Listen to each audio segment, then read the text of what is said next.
April 2nd is right here, and Trump is calling it America's Liberation Day because reciprocal tariffs kick in on this date, on April 2nd. Reciprocal tariff meaning whatever you charge us, we charge you. So America will charge the same tariffs that the other countries are charging them. I think this is going to be an amazing, I call it a lot of different names, but it's really, in a sense, it's a rebirth of a country because how we could have afforded to do what we did.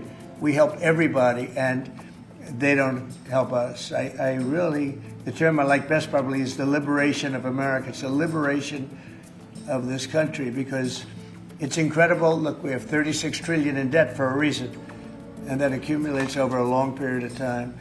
So I think what you're going to be seeing over the next couple of days will be very inspiring to a lot of people.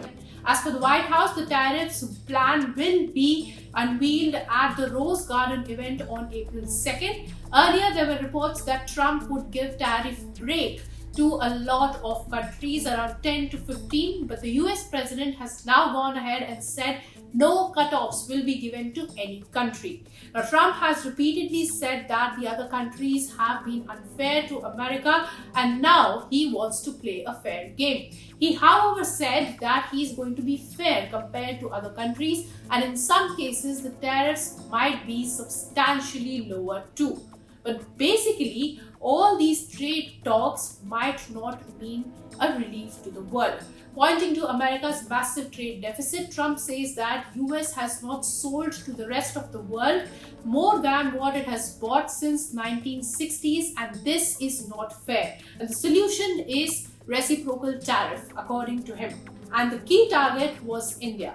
Whenever he spoke about high tariffs being charged, he spoke about India, which could be true because India charges import duties of over 100% on EVs. However, under the Trump administration, you will pay a tariff, and in some cases, a rather large one. Other countries have used tariffs against us for decades, and now it's our turn to start using them against those other countries. On average, the European Union, China, Brazil, India, Mexico, and Canada, have you heard of them? And countless other nations charge us tremendously higher tariffs than we charge them. So it will be a major hit on India as well. In anticipation of trade war, stock markets in India crashed on April 1st. Nifty was trading around 1.5% lower and Sensex was trading around 1.8% lower during the day. But the bigger question is, how will this reciprocal tariff work? Will there be a country level tariff, a separate tariff for industrial and agricultural products, or a sector level tariff? And it will not be easy to calculate these reciprocal tariffs because US may also factor in non-tariff barriers, VAT and currency impacts in the reciprocal tariff policy. Now, India exports to the US in 6 sectors under agricultural goods and 24 under industrial goods. Under agricultural goods, the hardest hit would be the fish and meat and processed seafood sector that expects to be facing 27.83% tariff difference.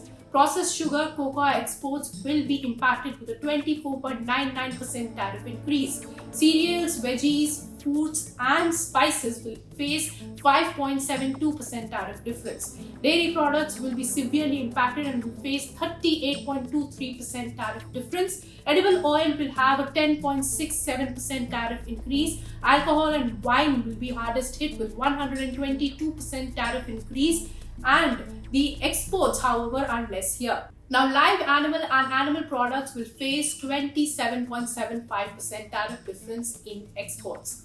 Now, coming to the industrial goods, pharma sector will be hit hard because it is the largest export to the US, facing 10.9% increase in tariffs if reciprocal tariffs kick in.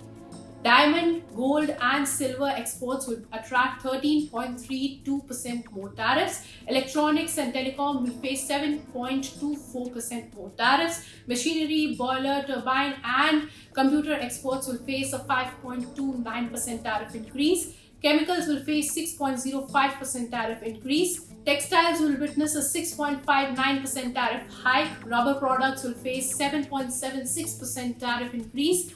Ceramic, glass and stone will face 8.27% tariff hike. Footwear will face a 15.38% tariff hikes. But some industries might not face any additional tariffs like minerals, petroleum, and garments as well. So the impact is huge. But what is India doing for all this? Well, it talked to the US. India-US trade talks happened in New Delhi. Negotiations took place, and Trump also said that the talks were good, and he said, and I quote, "It might work well for India and America." Well, as you know, Prime Minister Modi was here just recently, and we've always been very good friends. India is one of the highest tariffing nations in the world. You know that. I know. Thank you for shaking your head, but it's brutal. It's brutal. They're very smart, and he's a very smart man and a great friend of mine, actually.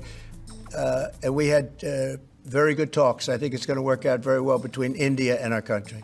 However, no sign of tariff relief has been given. India Ratings and Research projects that tariffs could see India's exports to the US decline by up to $7.3 billion in the next fiscal year. It is also bad for the US because if tariffs on raw materials and imports increase, then the imported goods in the US will also become costlier for customers.